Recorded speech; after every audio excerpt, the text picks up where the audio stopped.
Nessa noite nós vamos falar sobre pais inspiradores. A nossa igreja ela tem vivido um momento bonito, né? Eu tenho percebido isso, né? Que é contemplado a graça de Deus vendo várias crianças chegarem ao mundo, né? Por famílias das nossas igrejas, né? Essa semana chegou o mais novo rapaz, né? Benício, né? Nosso irmão Diego e Brenda. E nós temos visto a graça de Deus sempre presente aqui no nosso meio, com pessoas chegando ao mundo, filhos nascendo no contexto de família. E nós precisamos falar desse assunto porque, com a graça de Deus, Deus tem nos dado filhos, né? E filhos são bênção de Deus. Mas também nós precisamos falar desse assunto, e aqui talvez você não seja pai, não seja mãe, e você, ou então já é um pai e mãe de filhos grandes, e você está se perguntando: o que é que eu tenho a ver com isso? Eu não estou mais querendo menino pequeno, né? Mas esse assunto também é importante porque sempre quando nós falamos de pais e filhos, sempre quando nós falamos de criação de filhos, nós falamos sobre a formação da próxima geração. E a formação da próxima geração, ela passa pela nossa responsabilidade. É interessante notar que quando Deus muitas vezes vai dar instrução para os pais em relação aos filhos, Ele está sempre apontando para a próxima geração. O trabalho de criação de filhos é como uma semeadura. Você está semeando, mas essa semente ela vai crescer. E a maneira como você semeia vai interferir muito como serão os frutos. Então, seja você um pai já formado, já passou pelo ensino principal dos filhos, filhos já adultos, seja você alguém que está começando, ou seja mesmo você um jovem, falar sobre paternidade é muito importante. E deixe-me explicar, porque infelizmente hoje precisa explicar, que quando nós falamos de pais, o nome pais aí, ele não se refere apenas ao pai, ele se refere aos pais. Os pais são o pai e a mãe. Pais inspiradores, esse é o grande desafio que nós temos no nosso dia de hoje. É sermos pais, estimularmos quem já tem filhos, por exemplo, grandes que estão formando família, instigar os nossos filhos já crescidos a serem pais que inspiram, pais que transmitem para a próxima geração um exemplo digno, um exemplo honroso para crescer de maneira virtuosa e agradar a Deus. E como isso é importante nos nossos dias? Aqui tem uma pesquisa que eu gostaria de colocar aqui, é uma pesquisa do Instituto Barna, que é um instituto de pesquisa, e esse grupo ele fez uma pesquisa entre nascidos entre 1999 e 2015, e ele chega a algumas constatações que nos preocupam muito, especialmente no que diz respeito à geração atual de filhos e à próxima geração que nós estaremos conhecendo. Por exemplo, essa pesquisa constatou que grande parte dessa geração que então surge entre esses anos de 1999 e 2015 se identificam muito mais com o ateísmo e com outras ideologias contrárias à palavra de Deus. Sabe o que isso significa dizer?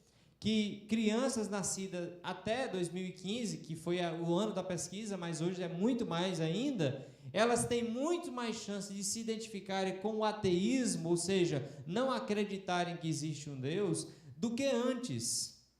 Isso significa dizer que, se você olhar um pouquinho para a sua época, para a época que você viveu, você talvez viveu numa época que você tinha basicamente dois tipos de pessoas: os católicos e os crentes.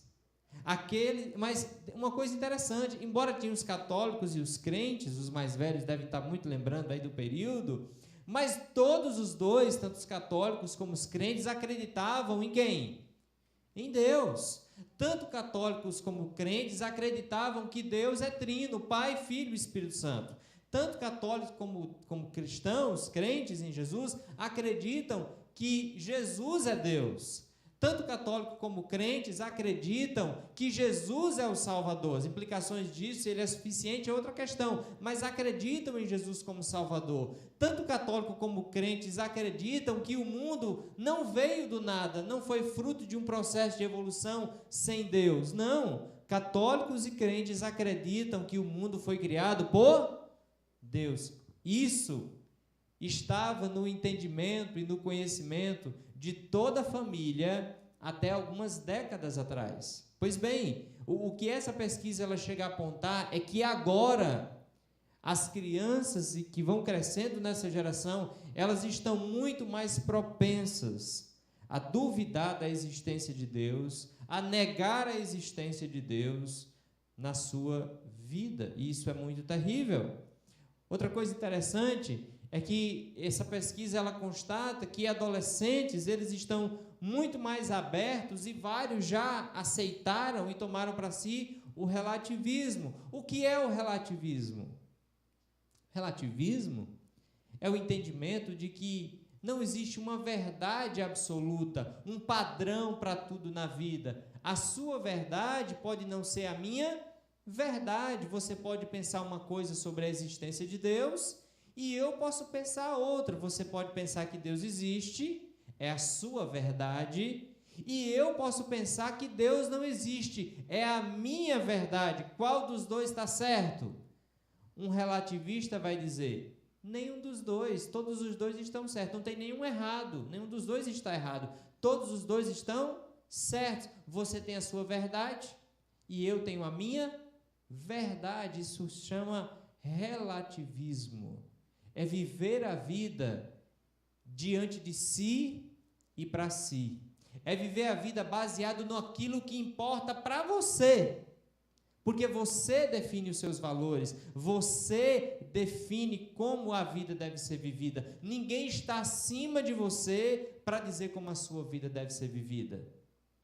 Os adolescentes e jovens hoje estão crescendo, sendo adeptos do relativismo, uma vida sem um padrão mais elevado, sem a consciência e sem a crença prática em um Deus. E não é à toa que essa pesquisa revela que 65% deles abandonam a fé no primeiro ano de faculdade.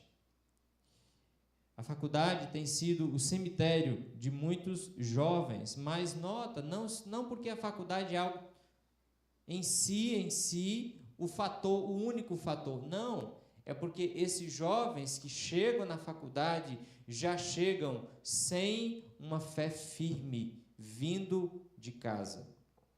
Isso é muito interessante.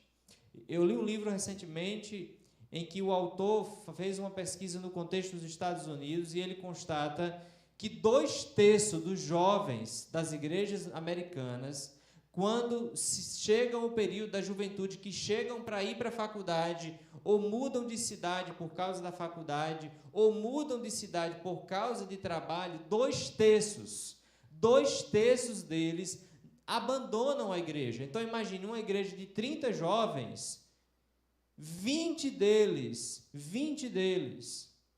não irão para a igreja, ficarão desconectos do contexto da igreja local. Isso é muito interessante, porque quando vai na pesquisa, quando vão perguntar para esses jovens por que você não está mais dentro do contexto de culto, não está mais dentro do contexto de Deus, eles dizem: não, Deus, eu acredito que talvez Deus exista e tudo mais, mas ele não tem nenhuma relevância na minha vida. Outros dizem assim: não, eu me mudei da minha cidade, lá na minha cidade tinha uma igreja, e eu me mudei de cidade, e aqui eu não tive tempo de procurar uma igreja, ou às vezes eu não me identifiquei com a igreja, e aí eu fiquei sem igreja. E aí sabe o que é que se constata? É que, na verdade, tais pessoas não lutaram para encontrar uma igreja, porque para eles a igreja não era algo mais relevante, não tinha valor. Talvez alguns pais, famílias do nosso meio, lidem com o fato de que muitos jovens, quando chegam na idade da adolescência e juventude, simplesmente não querem mais ir para a igreja. E a razão apontada na pesquisa é porque a igreja, o contexto de Deus, o contexto da igreja, para os jovens, muitas vezes é percebido como algo irrelevante. Note como grande é o desafio. E aqui tem uma frase de um autor interessante, que ele diz algo fantástico para nós, porque ele diz assim: antes que a criança seja capaz de pesar as proposições que explicam o Evangelho ou considerar a validade do ensinamento bíblico, ela já tem opiniões pré-formadas contra ou a favor das reivindicações de Cristo. Deixa eu explicar isso aqui. O que esse autor está dizendo é que antes que uma criança ela chegue na fase de raciocinar e de pensar sobre as proposições do Evangelho, sobre as frases que definem o Evangelho, ela já tem uma opinião ou a favor ou contra Deus. Deixa eu dar um exemplo. Imagine uma criança que vê, dentro do contexto da sua família, um lar dilacerado. Uma criança pequena de 2, 3 anos, que cresce 4 anos e ela cresceu essa infância toda, vendo o pai e a mãe viverem conflitos grandiosos dentro do contexto de casamento. E aquela criança de 2 a 4 anos, 5 anos, ela ainda não entende, ela não tem ainda a capacidade profunda de raciocinar e nem de compreender as questões profundas, proposicionais do Evangelho. Ela não tem essa capacidade. Mas ela vê todo dia o pai e a mãe vivendo em guerra dentro de casa. O que o autor está dizendo é que essa criancinha de 3, 4 anos, 5 anos, ela já tem uma opinião sobre casamento, se ele é bom ou ele é ruim. Na mente daquela criancinha de 3, 4, 5 anos, casamento é algo ruim. E que quando ela crescer, ela não vai querer isso para a vida dela. Ela nem entende Efésios 5, que diz: maridos, amem suas esposas como Cristo amou a igreja. Esposas, sejam submissas aos seus maridos como ao Senhor. Ela nem entende, mas ela já tem uma opinião sobre o casamento. Ela nem sabe o que é casamento, mas ela já sabe que aquilo ali que ela está vendo não é algo legal. E a partir de que ela toma essa conclusão? Ela toma essa conclusão a partir, meus queridos, da vida dos pais. Note como é importante perceber esse anseio que nós precisamos ter para sermos pais inspiradores. Porque antes de sua filha, seu filho começar a ler a Bíblia, o seu filho começa a ler você. Antes dos nossos filhos começarem a ler as Escrituras, que é a palavra de Deus, eles começam a ler a nossa vida, como nós fazemos as coisas, como nós vivemos, e como isso vai marcar a vida deles. Sermos bons perfumes, pessoas que exalam em vida, em prática, os conceitos fundamentais da palavra de Deus. Aqui outra frase interessante desse mesmo autor, que ele vai dizer o seguinte: cada vez menos crianças que vêm de lares cristãos estão professando menos o Evangelho e apenas uma fração delas continua sendo discípula ao longo de suas vidas. Esse autor ele fala muito sobre criação de filhos, especialmente na área da infância. E ele fala desse aspecto, ele faz várias pesquisas e ele diz: olha, cada vez menos crianças estão professando menos fé. E a razão disso é por causa do exemplo dos pais em casa. Ele fez uma pesquisa nos Estados Unidos em que ele constata que a maioria das crianças criadas dentro de igrejas evangélicas abandonaram a sua fé. Então é preciso parar e refletir sobre o nosso papel como pai. Talvez você na posição de avô, refletir sobre a posição e da influência que você pode ter na vida dos seus netos. Talvez você, jovem, que está namorando, ou está pensando em namorar, ou está pensando em casar, refletir sobre o chamado e a importância de Deus para a sua vida na área de filhos, que Deus talvez lhe dê, com a graça dele, se ele assim lhe abençoar. Filhos, bênção de Deus, mas que traz para nós, ao mesmo tempo que um grande privilégio, um grande desafio. Então aqui, irmãos, uma pergunta importante que eu diria que é a pergunta de todos nós: como nós podemos inspirar os nossos filhos? Como nós podemos ser bons exemplos, servir a Deus impactando os nossos filhos dentro de casa? Como você pode estimular famílias a inspirarem pessoas, crianças, jovens, adolescentes, para a glória de Deus? E aqui eu quero lhe convidar, e nessa noite você não vai ver nenhum texto novo, pelo contrário, serão verdades que vão lembrar o nosso coração. Eu estou nessa fase, né? Eu estou nessa fase de filhos pequenos, e eu trago essa mensagem pedindo graça a Deus, porque não é uma tarefa fácil, é uma tarefa desafiadora. Seria muito bom se a gente tivesse 2 chances, não era verdade? Não deu certo na primeira, a gente corrige na segunda. Mas nós só temos uma chance. Cada ano que os nossos filhos crescem é um ano perdido. Alguns autores dizem que os pais têm menos de 18 anos para formar a vida e o caráter dos filhos. Então é um tempo que passa muito rápido, né? Um dia desse seu filho estava em casa, você balançando, e hoje ele já corre, talvez já saiu de casa. É um tempo que passa rápido e nós precisamos, como a Bíblia diz, remir o tempo para que nós possamos inspirar os nossos filhos, enquanto eles estão conosco. Abra sua Bíblia, por favor, em Deuteronômio capítulo 6. E nesse texto de Deuteronômio capítulo 6, eu queria rapidamente ver com vocês 2 marcas de pais inspiradores que Deus nos traz e nos apresenta aqui em sua palavra, em Deuteronômio capítulo 6. Esse, para mim, é um dos textos mais desafiadores, embora tenha sido dado para o povo de Israel. Para mim, é o texto mais fantástico da Escritura no que diz respeito à criação de filhos. Deuteronômio 6, você sabe, ele está num período muito importante, que é o período que o povo vai entrar na terra prometida, uma terra que tem tudo de finanças, que tem tudo de provisão, que tem tudo de alimento, que tem tudo de suprimento físico, uma terra que eles não terão dificuldade, eles vão sair do deserto, entrar na prosperidade, com a bênção de Deus, com a presença de Deus, mas mesmo com toda a prosperidade, esses pais, essas famílias precisam ser pais inspiradores.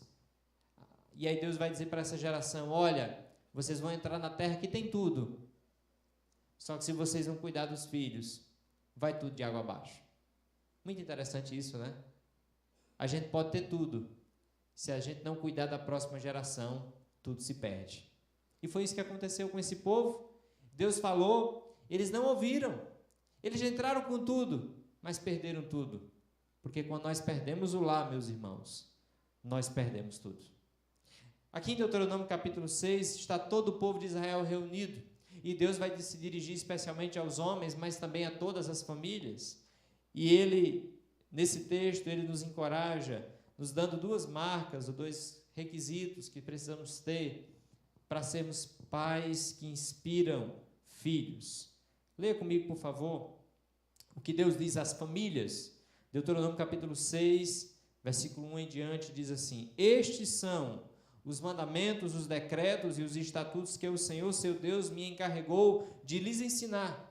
Não deixe cumpri-los na terra em que breve vocês possuirão. Vocês e seus filhos e netos temerão o Senhor, seu Deus, enquanto viverem. Olha a sequência. Vocês, os seus filhos e os seus netos. Isso aqui é muito importante, porque você não deve ter a falsa mentalidade de que se você não temer a Deus, você deve esperar que os seus filhos temam a Deus. Deus, de maneira bem clara, está dizendo aqui para o povo de Israel que Ele trabalha em gerações, e a próxima geração depende grandemente dessa geração atual.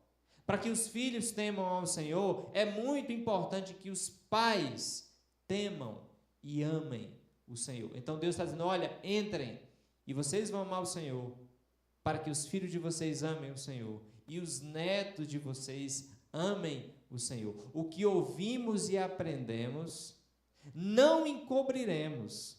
Nós vamos transmitir para a próxima geração os conselhos, o entendimento, o relacionamento com Deus. Aí ele continua, versículo 3, ouça com atenção, Israel, e tenha cuidado de obedecer. Então, olha que interessante, então tudo irá bem com vocês, e terão muitos filhos na terra que produz leite e mel com fartura, exatamente como lhes prometeu o Senhor, o Deus de seus antepassados. Escutem, e vocês serão abençoados. Versículo 4, ouça, ó Israel, o Senhor nosso Deus, o Senhor é único. Ame o Senhor, seu Deus, de todo o seu coração, de toda a sua alma e de toda a sua força. Guarde sempre no coração as palavras que hoje lhe dou. Repita com frequência aos seus filhos. Ele vai dizer a partir do versículo 7. Note uma coisa: É a partir do versículo 7 que ele começa a falar de filhos.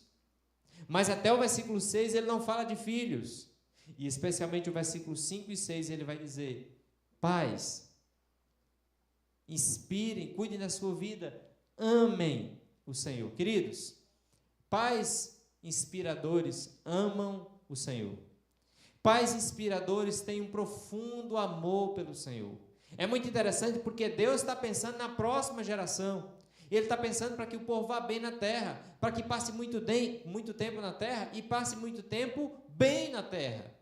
E aí ele começa do versículo 1 até o versículo 6 dizendo: cuidem do relacionamento de vocês com Deus, cuide do coração de vocês, cuide do seu coração, pai, cuide do seu coração, mãe, ame o Senhor mais do que todas as coisas. E como esse texto é atual? Porque quando Jesus vem, muito tempo depois aqui, e perguntam para ele: mestre, qual é o grande mandamento? O que é que ele vai dizer? Ame a Deus sobre todas as coisas. Não mudou nada. Nós continuamos com o mesmo desafio dado naquela época. O desafio maior do discípulo de Jesus, da família de Jesus, é amar a Deus sobre todas as coisas, é priorizar a Deus de todas as maneiras, de maneira grandiosa, é amar o Senhor.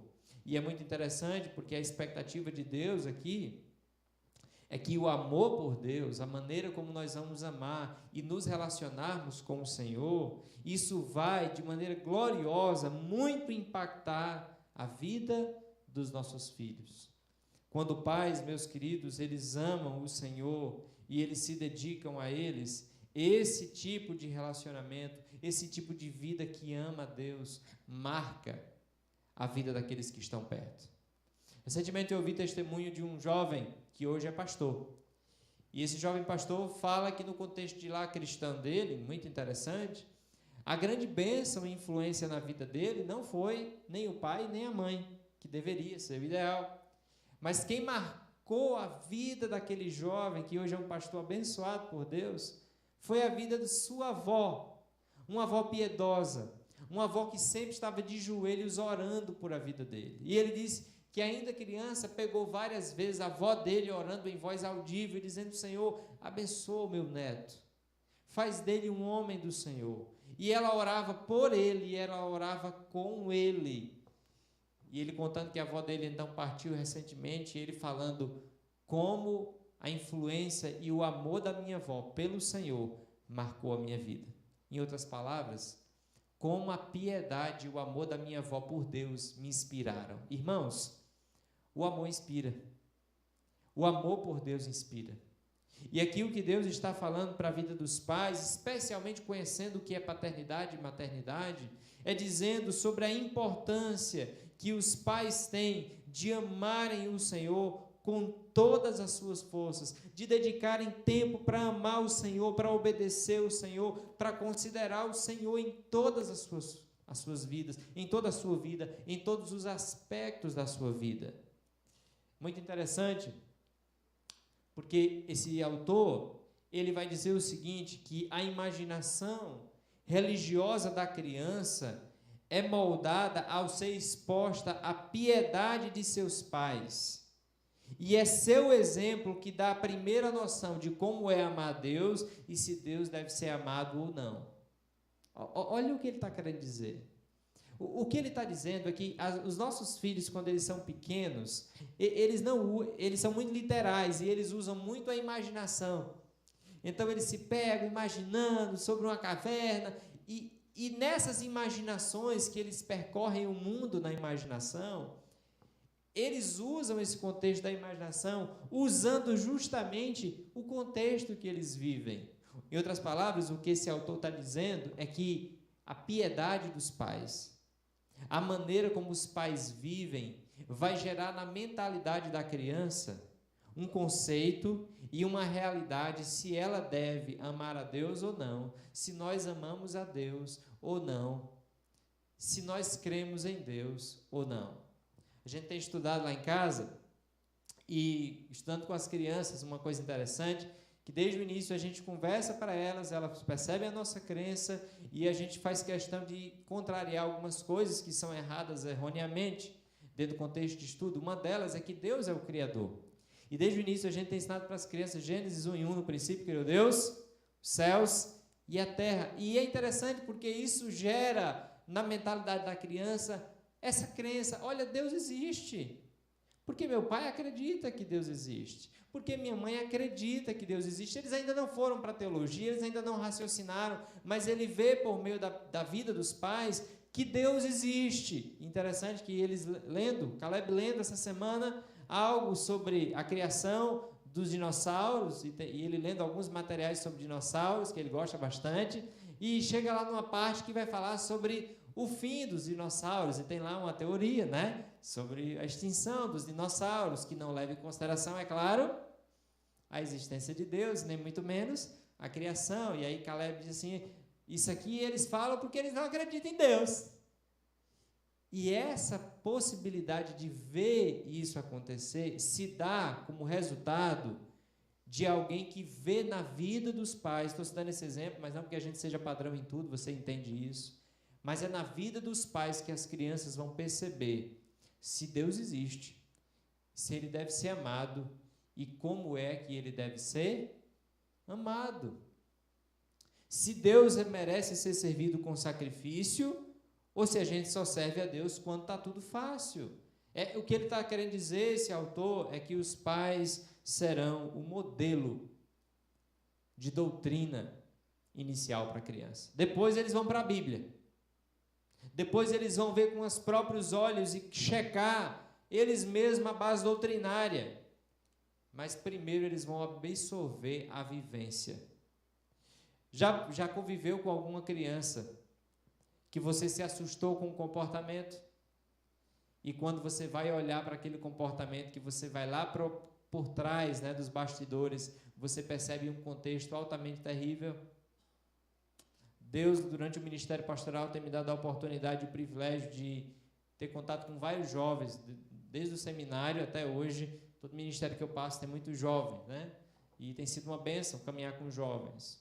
Até hoje evangelizando jovens. E vários contextos de você ver a realidade de um jovem que tem muita dificuldade. E a princípio, quando você encontra um jovem difícil, vou mencionar, por exemplo, aqui um jovem muito difícil, você quer logo tirar fora. Não, esse jovem aqui não quer nada com a vida.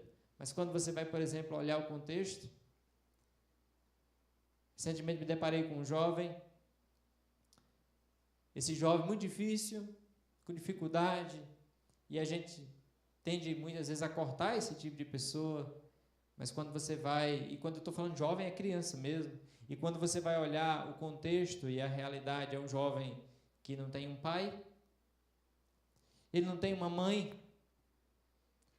ele não tem ninguém, ele mora com a irmã não liga, e a gente precisava ter um contato com ele, precisava desenvolver algum relacionamento com ele, precisava de um número de telefone, e o único número de telefone que ele conseguiu encontrar foi o número do namorado da irmã dele.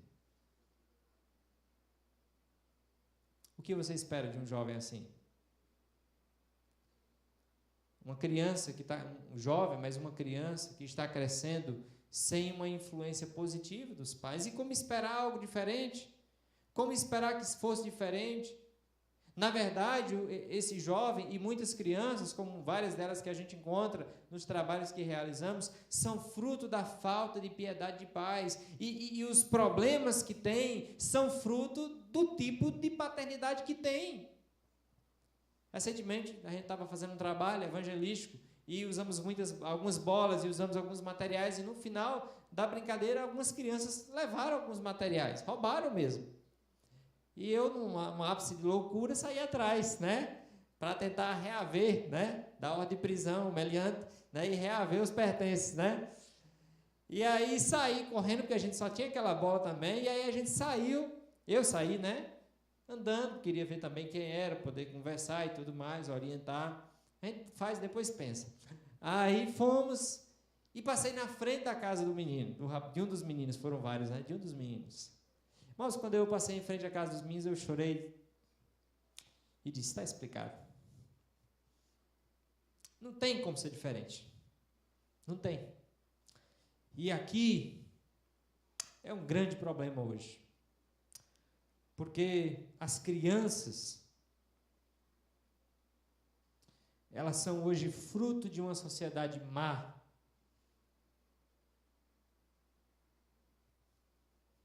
Cadê minha água?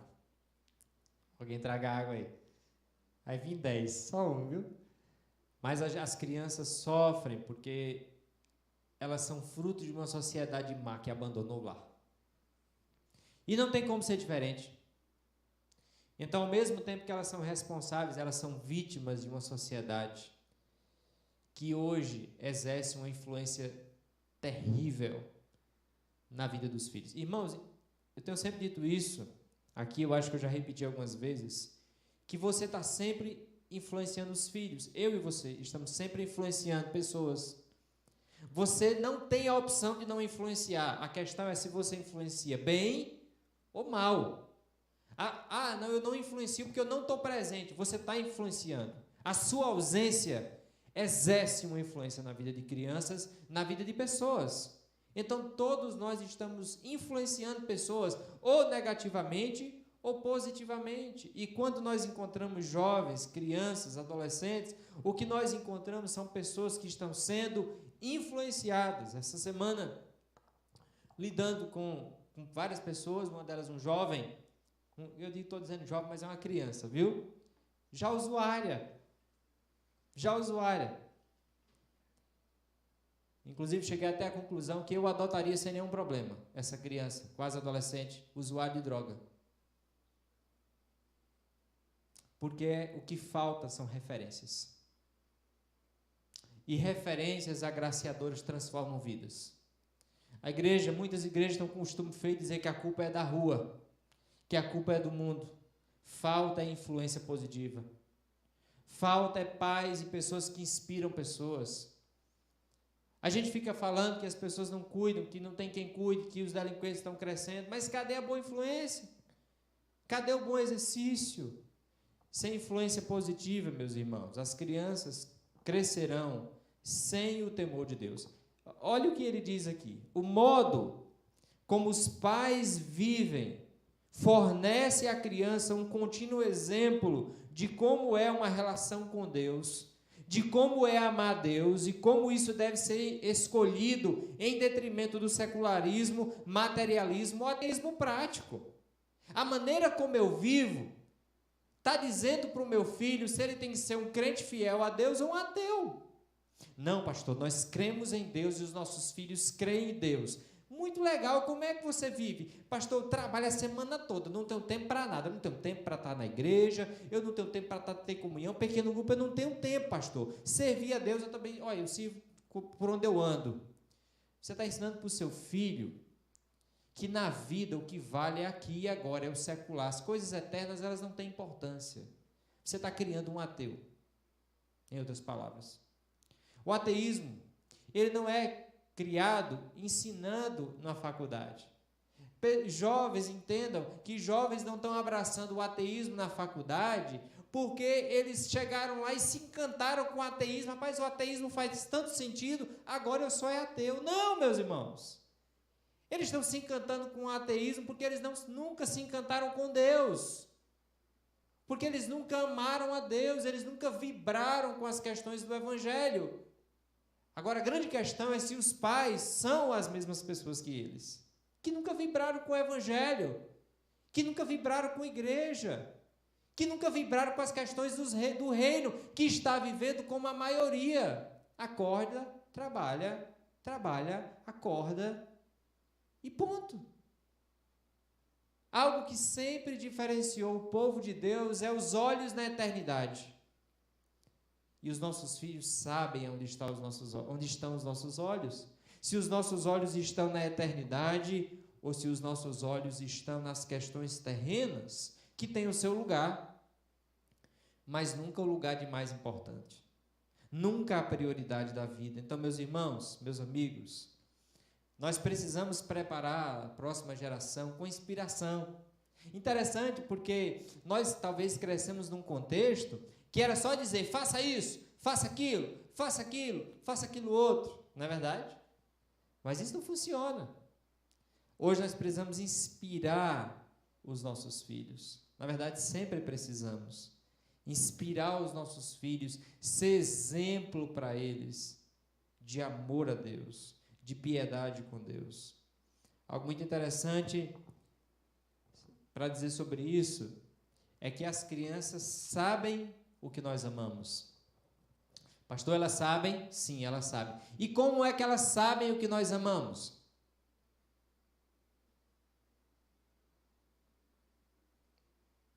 Elas estão vendo o tempo todo aonde nós gastamos o nosso tempo, onde nós gastamos o nosso dinheiro, quem ocupa a nossa atenção, qual a importância a gente dá para elas.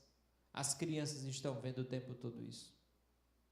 Mais do que isso, as crianças serão grandemente impactadas por a forma como os pais vivem. Interessante, porque eu nasci numa família razoavelmente boa, embora não crente, não tinha os princípios do Evangelho, mas como nós nasci numa família que não conhecia Deus, não conhecia o Evangelho, basicamente minha família tinha muito aquela influência, não minha mãe, meu pai em si, porque tiveram 7 filhos, mas meus irmãos fizeram parte de uma geração, e eu cresci dentro desse contexto, de ouvir sempre de amigos, tanto de colegas de rua como de amigos, que o contexto de casamento era algo muito terrível, não era algo bom, né? A vida de casado é boa, só perde. Essas músicas assim, naquela época tinha muitas, né? Voltando e desqualificando o casamento e enaltecendo a vida de solteiro. Qual influência você acha que isso gerou em minha vida? Casamento, esse negócio não dá certo, não. Casar só quando fizer faculdade, só quando tiver velho. Filho, interessante a visão de filhos, né? A visão de filho mudou muito, eu não sei se vocês perceberam, mas os nossos pais, quando eles casavam, o grande desejo era ter filhos. Inclusive, se você lembra do texto que a gente leu, diz, olha, que você entre na terra, que Deus lhe abençoe e lhe dê muito filho. Ninguém disse amém aqui, né, nessa parte, né?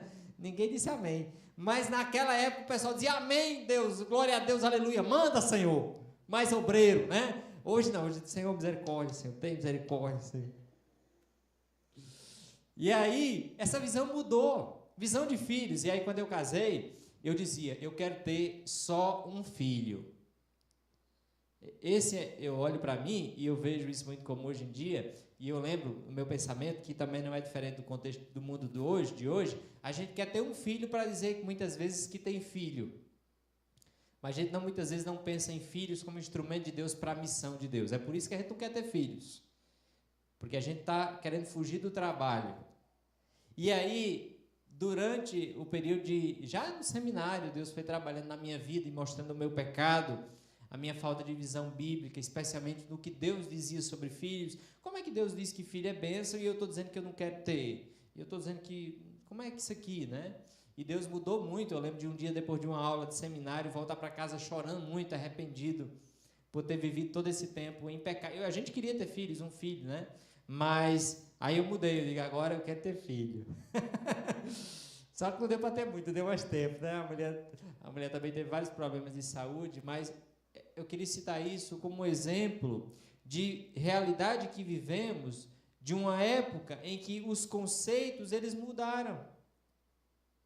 Eles mudaram tanto que hoje nós muitas vezes nem queremos ter mais filhos. E quando os temos, não entendemos a nossa responsabilidade de pais no processo de inspirar os nossos filhos. Meus irmãos, as crianças sabem o que nós amamos, porque elas veem o tempo todo aonde nós dedicamos o nosso tempo, a nossa atenção. Então lembre-se de uma coisa, pais inspiradores precisam amar a Deus sobre todas as coisas. Essa parte de você amar a Deus é a parte talvez mais importante. É você ser exemplo para o seu filho de um homem e uma mulher que ama a Deus. Tem um livro que trata sobre casamento, que ele vai dizer que o homem é forjado para o casamento, o caráter dele como homem é formado pelo pai. E o tipo de mulher é forjada pela mãe. Ou seja, a maneira como os pais, marido e mulher, se portam em casa, eles estão formando o futuro esposo, a futura esposa. Então, olhe para a criação de filhos como algo que vai perdurar por uma geração. A maneira como você está vivendo a sua vida em casa está influenciando os seus filhos, quer você queira, quer não. E isso vai gerar efeitos eternos na vida dele. Pais inspiradores amam o Senhor, mas não apenas isso. Pais inspiradores também caminham com seus filhos. Nota o texto de Deuteronômio capítulo 6, porque Deus vai dizer no versículo 7, repita-as com frequência a seus filhos, ou seja, a palavra vai estar no coração do pai, da mãe, e ele vai repetir com frequência aos seus filhos. Converse a respeito delas quando estiver em casa, e quando estiver caminhando, e quando se deitar, e quando se levantar. Amarre-as entre as mãos e prenda-as à testa como lembrança. Escreva nos batentes das portas de sua casa e em seus portões. O que é que isso demonstra? Isso demonstra uma rotina, meus irmãos. Rotina. Olha aqui a rotina. Quando é que nós vamos falar? Vamos falar para os filhos com frequência. Vamos falar dela em casa. Vamos falar dela no caminho. Vamos falar dela ao levantar. E vamos falar dela ao deitar. O que é isso? Deitar, andar, deitar, dormir. Ou melhor, levantar, andar, deitar e dormir. É o dia, é uma rotina. E durante essa rotina, durante o dia, o que é que o pai e a mãe irão fazer? Eles vão falar. Eles vão falar. Agora, nota aqui algo interessante, porque não é só falar. É falar vivendo. Aqui você não deve imaginar isso, uma sala. Senta aqui, meu filho. Ó, obedeça a Deus, faça isso, viva assim e faça assim. Entendeu? Entendeu. Pronto, por hoje tá só. Vá lá, amanhã, no outro dia, meu filho, senta aqui. Ó, é assim. Não, aí está falando da vida, a vida do pai e da mãe, a vida do filho. Eles vão estar juntos e juntos acordar. E quando acorda, meu filho, bom dia, graças a Deus pelo dia que Deus nos deu, vamos agradecer pelo dia que Deus nos deu. E durante o dia, nota que naquele contexto, a mãe e o pai muitas vezes estavam lá com o filho. E vamos trabalhar em casa, ou às vezes o trabalho era na roça, era na casa, era na criação, e ali cuidando de ovelhas, cuidando de casa, fazendo uma coisa, fazendo outra. Deus era mencionado o tempo inteiro. A própria atitude de amarrar na testa, de colocar visível, é criar estratégia para que durante o dia houvesse a rotina do filho, reconhecer na vida da família quem, irmãos?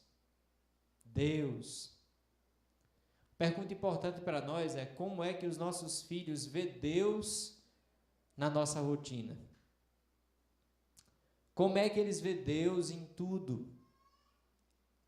Ora, se a gente quer que os nossos filhos creiam na existência de Deus, que eles não sejam ateus, como é que eles veem Deus na nossa vida, na nossa rotina?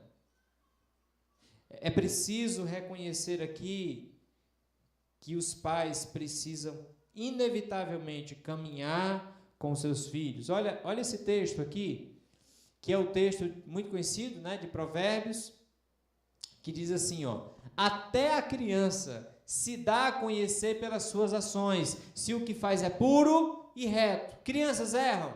Sim. Pecam? Também. Como é que o pai corrige? Está aí o texto. A criança se dá a conhecer pelas suas ações. Mas me diga uma coisa, se você não caminha com seus filhos, como é que você vai identificar as ações?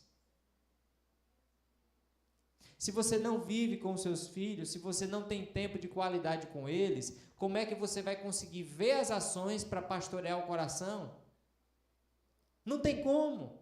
Tem que caminhar junto.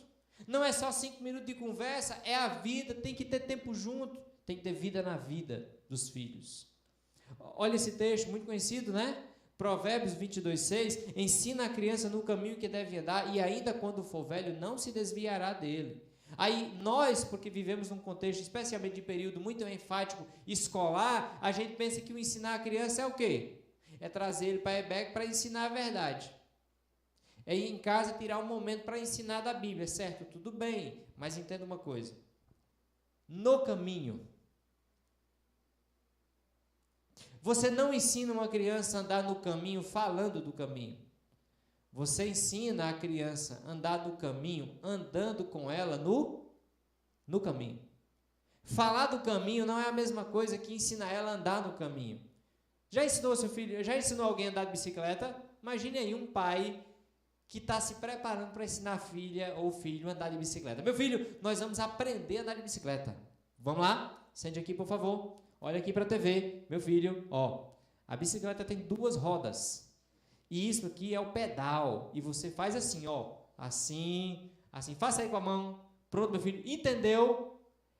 Aí você trata de todo o aspecto teórico da bicicleta. E você diz, agora, meu filho, vá no nome de Jesus. Dá certo? Porque falar do caminho não é a mesma coisa que andar com ele no caminho. Então, como é que uma criança aprende a andar de bicicleta? É você ali, ó, dizendo, meu filho, isso aqui é a roda, mas isso não importa agora, bora dar primeiro, pedale aí, e você vai segurando, e ela vai com você, ela se sente confiante quando pensar que não, ela está andando com as próprias pernas. Ensinar os filhos a amar Deus, também a andar com eles. É levá-los para amar Deus, é conduzi-los para amar Deus, é no momento de culto, tá ensinando nossos filhos a amar Deus. Os meninos aqui gostam muito de sentar, né? Bora, rapaz, levanta, vamos adorar a Deus, vamos adorar a Deus. Vamos prestar atenção no culto. O pai, quando ele está no culto, o culto é o momento de ensinar os filhos como é que adora. Às vezes o pai está dizendo, canta, e nem ele canta, né? Os filhos estão vendo se você tem prazer de cantar ou não. Alegrei-me quando me disseram. Alegria, Jesus. As crianças estão vendo. Elas aprendem no caminho, é vivendo com elas, é andando com elas que elas vão aprender sobre o amor a Deus. Irmãos, aqui deixa eu dar alguns conselhos que eu estou aprendendo e estou compartilhando com vocês. Pais, especialmente pais de filhos pequenos, mas vale para jovens, ande com seus filhos e tenta ver Deus. Deus está em todo lugar, gente que não está percebendo mais. Essa semana eu fui em Casa Nova, semana atrasada, na verdade, passada, fui em Casa Nova e aí lá um irmão decidiu doar umas bolas, graças a Deus que a gente estava precisando, está precisando ainda, mas precisamos de algumas bolas, porque a gente estava sem bola para começar o futebol dessa semana, e Deus abriu as portas e um irmão decidiu doar 2 bolas. E aí eu fui com o Caleb lá pegar as bolas com o irmão, ele foi lá na loja, pegou a bola, pegou a outra, pagou a bola, deixou lá. Caleb estava comigo, a gente viu o valor. Aí quando a gente deixou o irmão, eu disse, olha, Caleb, está vendo isso aqui? É assim que a gente serve a Deus. Esse irmão, ele pegou do seu recurso e ele comprou 2 bolas, R$280, cara, caro. Né? E lá na loja o rapaz disse, rapaz, bola tá cara, bola tá ouro, né? Subiu demais, né? E, ó, tá vendo, bola cara, Caleb, e R$280 e nos abençoou aqui, e a gente vai usar para a obra de Deus. Os recursos que a gente tem é para abençoar a obra de Deus. Faça isso com seus filhos. Olha, tudo é uma desculpa para você falar de Deus, porque Deus está em todas as coisas. Faça isso com seus filhos. Use a rotina. Você não tem, talvez, muitas vezes, como mudar a rotina. Use a rotina para levar Deus para os seus filhos. Aí a gente vinha aqui para cá, não sei por que entramos no assunto de futebol, e o Caleb falando com a mãe dele, dizendo, bola tá ouro, bola tá cara, bola não tá barato não. Está internalizando, então use os momentos, use a pescaria, use o futebol, use os momentos para levar para Deus. É isso que o texto está dizendo aqui. É no caminho, meus irmãos. Aqui a gente precisa reinterpretar os textos para ampliar a aplicação. Por exemplo, a vara e a disciplina dão sabedoria, mas a criança entregue a si mesma vem envergonhar a sua mãe. Um texto que a gente usa muito para falar de disciplina, inclusive física, que é necessária.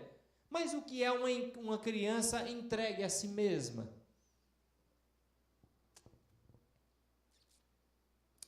Uma criança entregue a si mesma pode ser uma criança que estuda nas melhores escolas e não tem a presença dos pais. Uma criança entregue a si mesma pode ser uma criança que come muito bem durante a semana, mas não tem tempo com o pai e a mãe. É uma criança entregue a si mesma. Então, muito cuidado com o que a gente entende ser criação de filhos. Criação de filhos é caminhar perto, é andar com os nossos filhos, é poder investir na vida deles, para que eles amem o Senhor. Irmãos, aqui deixe-me lhe dizer que não tem atalho. Nós precisamos, com a graça de Deus, isso é um desafio, como eu disse, eu estou ministrando aqui, não como alguém que já tem conseguido tudo, temos falhado, precisamos melhorar ainda mais, mas uma coisa que nós constatamos e que estamos nessa luta, imagino como você, é que criação de filhos exige que nós possamos priorizar a criação deles, que a gente tenha tempo para eles, que a gente dedique tempo para caminhar com eles no caminho, vida na vida. Aqui tem uma coisa que precisa ser dita, e eu vou dizer hoje. Todo o período do mundo sempre foi difícil. Mas você, pai e mãe, e irmão, e avô e avó, e jovem, você precisa entender que nós vivemos num período único do mundo, de toda a sua existência. Não, pastor. Sim. Todo o contexto da Escritura, embora sempre foi difícil a criação de filhos, mas foi um aspecto rural, em sua grande maioria, em que o pai ele tinha o trabalho, e às vezes esse trabalho era na roça, na casa, ou era no campo, cuidando da ovelha, perto de casa, e a mãe era dentro do seu contexto de casa. Só que o mundo mudou, e ele mudou recentemente. O período de Jesus é um período também marcado pelo mesmo desafio, mas ainda assim os padrões mantidos. Só que muita coisa aconteceu nos últimos séculos que mudou. Por exemplo, a Revolução Industrial. A revolução da indústria, a criação da indústria, fez com que o homem ele deixasse de plantar na sua lavoura e fosse trabalhar onde? Fora de casa, na indústria. Isso traz uma dificuldade maior. Estou dizendo que necessariamente é errado ou certo. Estou falando que traz um desafio maior, porque agora o homem que estava mais perto de casa, ele agora está mais fora, longe de casa, e ele tem maior desafio de viver a vida comum do lar. Homens, eu estou certo? É a vida, não é a luta? Trabalhamos fora, mas precisamos ter tempo em casa. É o desafio, é a luta. Outros fatores surgiram, além da Revolução Industrial. Você tem, por exemplo, o movimento feminista que cresce logo depois desse período, e dentro desse movimento feminista, as ideias de que a mulher cuidar dos filhos e cuidar do marido e cuidar da casa é uma escravidão. E que isso não era para ela, que a mulher deveria ser igual em todos os sentidos ao homem, inclusive fazer a mesma coisa que o homem. Isso, somado com a grande dificuldade das guerras, a Primeira e Segunda Guerra, que os homens vão para a guerra e as mulheres ficam na necessidade, inclusive muitas precisando trabalhar, elas são levadas para trabalhar fora de casa. Juntado isso com o movimento feminista, o que nós temos hoje é marido e mulher fora de casa. O grande desafio é como criar filhos sem estar com os filhos. Como instruir os filhos, como dizer, meu filho, olha para mim, ama a Deus como eu estou amando, se ele não está me vendo. Como dizer para o meu filho, vamos caminhar comigo, se o que eu ando com ele é só de casa para a escola e eu encontro à noite. Imagine, por exemplo, deixa eu talvez tentar ilustrar a importância e o desafio disso, talvez ilustrando, por exemplo, em relação ao ensino. Vamos pensar, por exemplo, na educação. Pessoas da área da educação, aqui nós temos vários, vamos pensar um pouquinho na área da educação cristã e na educação secular, estudo normal. Vamos pensar o seguinte, imagine que todo dia você fizesse com seu filho, com a sua filha, com seus filhos, um devocional todos os dias, de 1 hora, todos os dias do ano. O ano tem quantos dias? 365 dias. Então, você vai fazer 1 hora todo dia durante todo o ano. Seria algo bom? Seria algo glorioso. Concorda comigo que seria algo glorioso? Seria algo fantástico. Lutamos para fazer isso. É um desafio. Claro que você pode tirar 1 hora, mas deve também ser na rotina. Mas imagine, 365 horas dedicadas à instrução. Imagine que você seja um crente fiel a Deus e você venha para todas as EBDs do ano. Todo domingo você está aqui com seus filhos. Sabe quantos domingos tem no ano? 52. Significa dizer que se o seu filho fizer todo domingo, ele não faltar nenhum domingo, ele vai receber 52 horas de instrução na escola bíblica dominical, se ele não faltar nenhuma vez. Então, nota aí, 1 hora por dia, todo dia, 365 horas, mais 52 horas se ele vier para toda a EBD. Dá 417 horas por ano. É bom? É ótimo. É muito bom. Mas você sabe quantas horas o governo do Brasil ele exige que o seu filho tenha na escola para completar o ano?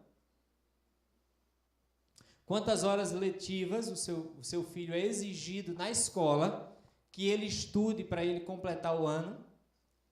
800 horas anuais. Isso aqui é só para dar para nós um entendimento de quem vai exercer a maior influência na vida dos nossos filhos.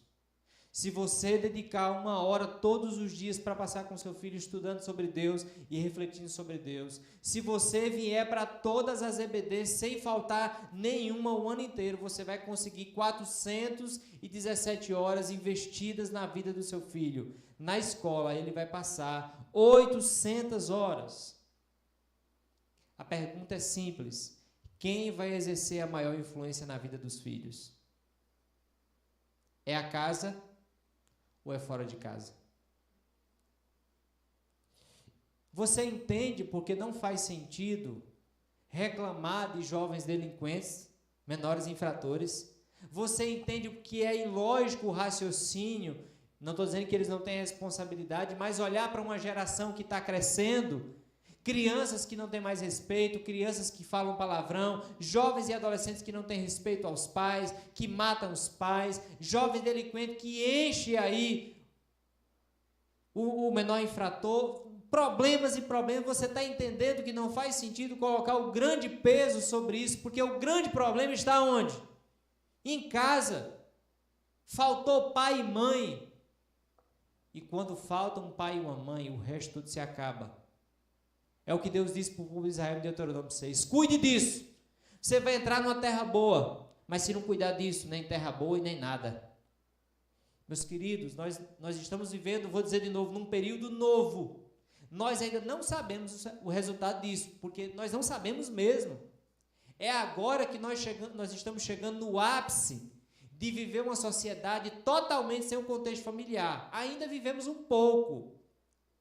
Mas nós estamos chegando num momento que o padrão familiar, família que cuida de filhos, isso vai acabar. Em várias cidades aqui, a cidade grande não dá nem para mencionar, mas, por exemplo, a cidade da Paraíba, várias cidades pequenas da Paraíba, tem um hotelzinho para você deixar o seu filho de 6 horas da manhã até 7 horas da noite. O ensino integral exige do seu filho mais de 1.500 horas por ano. Tudo isso nós chegamos a uma conclusão, que é muito difícil influenciar os filhos no mundo de hoje. E aqui eu vou me dirigir aos crentes. Irmãos, está na hora de voltar para casa. Mães, está na hora de orar para passar mais tempo em casa. Do lugar que nós nunca deveríamos ter saído, talvez, de maneira como saímos. Ou não tenha filhos, ou cuide deles com responsabilidade. Nós estamos dizendo que estamos criando filhos, mas nós não estamos criando filhos. Nós estamos pagando pelos filhos. Nós pagamos a escola, nós pagamos o reforço, nós pagamos a natação, nós pagamos o inglês, nós pagamos tudo. Mas filhos não é para pagar, filho é para educar, filho é para criar. E quem cria filhos são os pais. Não estou dizendo que você não pode usar a escola, não pode usar várias coisas, mas você tem que passar tempo com seu filho. E os dois fora de casa, isso é quase que impossível, meus irmãos. Eu não quero trazer peso para vocês nessa noite. Mas eu também não posso, como pastor, continuar vivendo e dizendo que o que nós estamos vivendo está certo, está errado. A igreja de Deus, as mulheres de Deus devem reconhecer, os homens de Deus devem reconhecer o seu papel dentro do lar. Lá na plantação da igreja eu vivo duas realidades. Muito interessante isso. De um lado nós temos o residencial, os residenciais. Residencial é marcado por pessoas de classe média baixa, pouca condição. Os pais saem para trabalhar, ambos, contexto difícil, eu não estou desconsiderando a dificuldade. Estou falando da dificuldade, do desafio que temos. E esses pais saem cedo para trabalhar. Onde os meninos ficam? Quando fica na creche, quando tem vaga, mas quando não fica, quando a gente chega lá no Palmares, quando a gente chega no Nova Petrolina, onde é que estão? Estão na rua. Mas lá no Nova Petrolina tem o outro lado da história, que são os condomínios. Alguns de luxo. E esses condomínios de luxo, os meninos não ficam na rua. Onde é que eles ficam? Eles são deixados pelos pais num hotelzinho de manhã que pega eles à noite.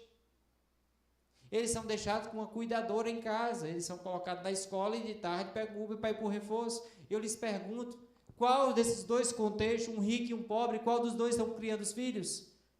Nenhum dos dois, meus irmãos. Todos eles estão delegando a criação de filhos. Irmãos, eu não estou dizendo que é fácil não, porque para mim e para nós tem sido um grande desafio. Muito difícil e a gente tem fraquejado muito. Mas se você quiser salvar a sua família, se você quiser ver uma fagulha de uma geração de Deus amando o Senhor, invista tempo para o seu filho. Isso aqui não tem... Eu tenho orado por isso. Olha, eu acho que é a primeira vez que eu estou dizendo isso de maneira tão clara num púlpito. Eu tenho orado por isso, orado, pensado, Deus, isso está certo, é isso mesmo, irmãos, é isso mesmo. Deus não deseja isso para a vida das famílias, Ele deseja talvez menos, para ter mais. E é aqui onde você tem que olhar para o seu contexto familiar e orar e pedir a graça de Deus, mas eu queria lhe encorajar com algumas citações de alguns homens de Deus, uma delas é essa aqui: se os pais têm criado os seus filhos para serem médicos, advogados, esportistas, músicos, mas não os criam para honrar e obedecer a Deus, eles fracassarão e vão fracassar. Você não precisa passar por isso. O propósito dos nossos filhos não é fazer com que eles arrumem um bom emprego, não é esse. Não é que eles entrem numa faculdade, não é esse o propósito, pelo menos não deve ser. É que eles amem a Deus acima de todas as coisas. Esse é o nosso propósito como pai e mãe que teme e que ama a Deus. Porque se você botar esses outros propósitos como prioridade, você nem precisa errar. Você basta olhar para a Europa. O maior caso de suicídio está lá. Ateus. Pessoas que vivem em devassidão moral terrível, mas com alto padrão financeiro. Por quê? Porque isso aqui não significa nada, meus irmãos. Você pode ter tudo. Como Jesus bem disse, você pode ganhar o mundo inteiro e perder a sua alma, e a alma dos nossos filhos estão sendo ceifadas. E fica a pergunta se não com a nossa participação. Filhos não são a distração que nos impede de fazer o trabalho importante. Eles são o trabalho importante. Bote isso na sua cabeça, no seu coração. Filhos não são a distração, eles são o trabalho importante.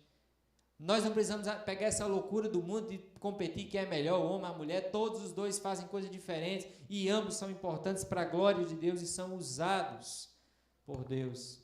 Eu quero terminar com essa citação de Hernando Dias Lopes, que muito me encoraja e que eu espero que encoraje a vida de vocês. Ele diz o seguinte: saiba, nenhum sucesso nosso compensará o peso do fracasso no cuidado com nossa família.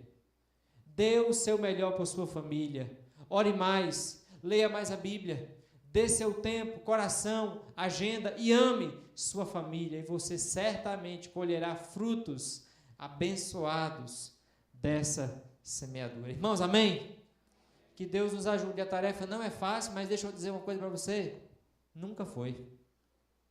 Então vamos tomar mão do sacrifício, vamos criar os nossos filhos para a honra e glória de Deus, vamos ensinar os nossos filhos a serem homens e mulheres de Deus, que amam a Deus, vamos chamar eles para caminhar conosco no desafio de amar a Deus, porque nós somos imperfeitos, nós falhamos, mas nós servimos a um Deus perfeito, que tem o melhor para nós, e se Deus tem isso para nós, você não precisa ficar com medo, Ele vai prover tudo que você precisa para a glória dEle.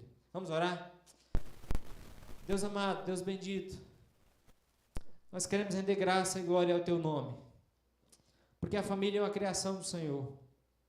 Nós queremos render graça e glória ao Senhor, porque nós amamos a família que o Senhor nos deu. Família imperfeita, sim, Senhor. Algumas que vivem uma situação difícil. Ó Deus, todos passando lutas, dificuldades. Mas agradecemos porque a família é uma grande bênção do Senhor. Deus, obrigado pelas bênçãos que são tuas, que o Senhor colocou nas nossas mãos, os nossos filhos. Perdoa porque nós falhamos muitas vezes. Mas Deus nos ajuda a ser bom exemplo de amor para eles do Senhor. Que eles olhem para nós e vejam o amor por Ti, na nossa vida, na nossa agenda, em tudo que nós fazemos. Que nós possamos caminhar com eles, Deus. Que nós estejamos dispostos a pagar o preço que for, para caminhar com os nossos filhos e formar Cristo neles.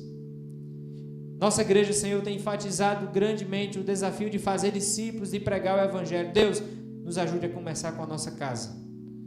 Nos ajude a fazer dos nossos filhos discípulos do Senhor. A caminhar com eles para a Tua glória, a viver com eles para a Tua glória.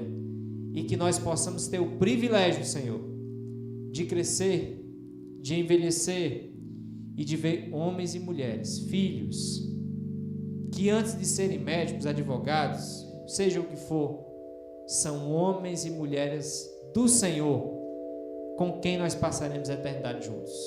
Deus nos ajuda nisso. Obrigado pela Tua graça e por Jesus que nos inspira ao sacrifício. É no nome de Jesus que nós oramos e Te agradecemos. Amém e amém. Fique de pé.